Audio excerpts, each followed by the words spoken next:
Assalamualaikum warahmatullahi wabarakatuh. Saya Fadila Mesya Fitri. Saya akan menjelaskan kisah tentang Nabi Isa alaihissalam, dari kisah kelahiran Nabi Isa alaihissalam hingga kisah akhir Nabi Isa alaihissalam. Nabi Isa alaihissalam memiliki kakek bernama Imron. Saat itu tatkala istrinya saat sedang hamil, ia bernazar bahwa menjadikan anaknya kelak sebagai pelayan di Baitul Muqaddas. Beliau mengira bahwa jabang bayi yang berada di dalam perutnya pada saat itu yaitu bayi laki-laki. Namun saat lahir ternyata bayi perempuan, dan lalu ia namakan Maryam.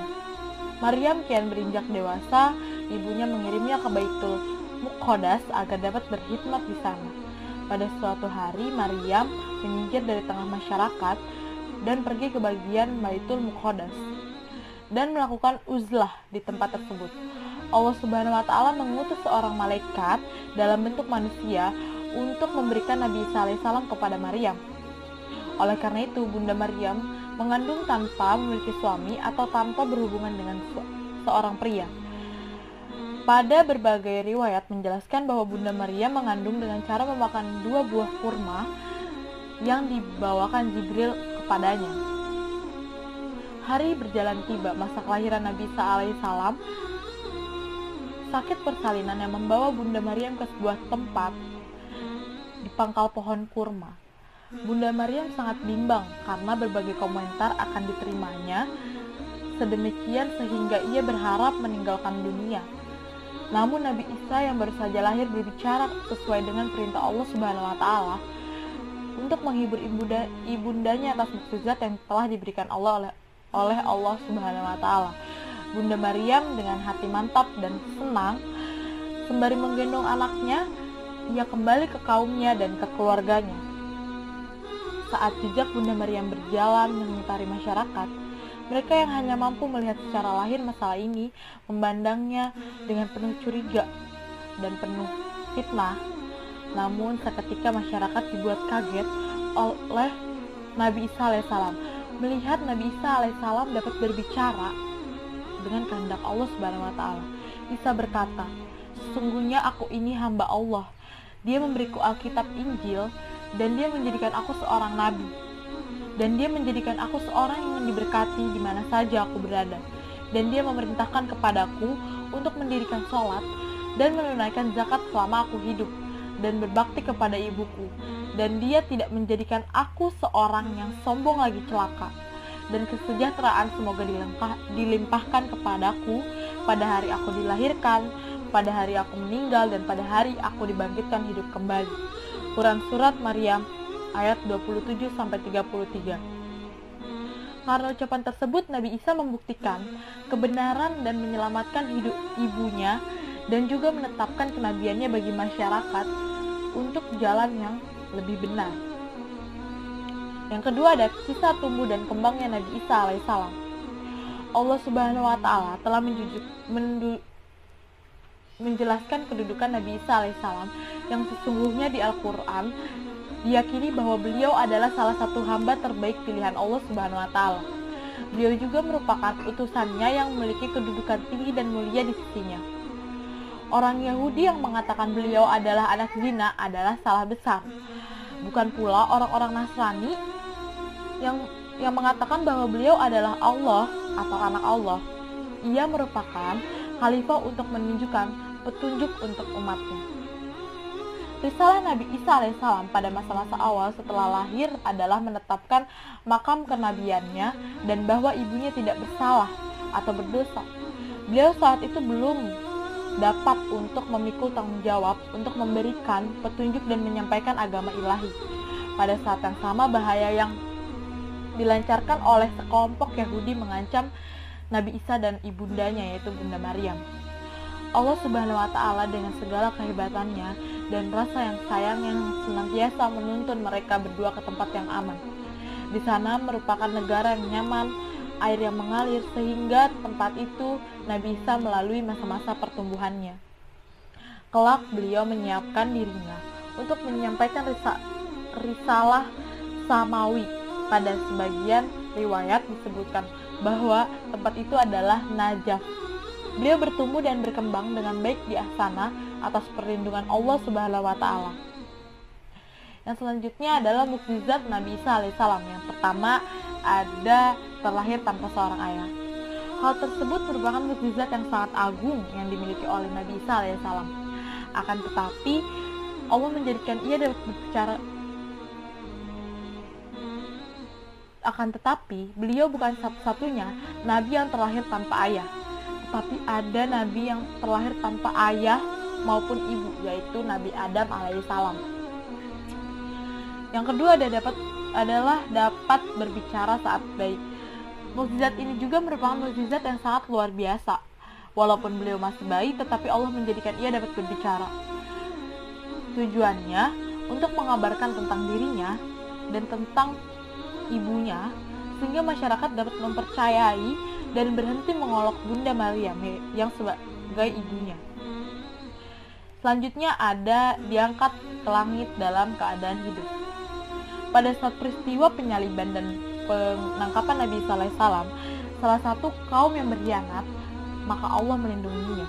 Sesungguhnya orang-orang yang berselisih paham tentang pembunuhan Isa, ia benar-benar dalam keraguan-raguannya tentang yang dibunuh itu. Mereka tidak mempunyai keyakinan tentang siapa yang dibunuh, kecuali mengikuti prasangka belaka. Mereka tidak pula yakin bahwa yang ia bunuh adalah Isa alaihissalam. Selanjutnya ada dari doanya dapat diturunkan hidangan surga.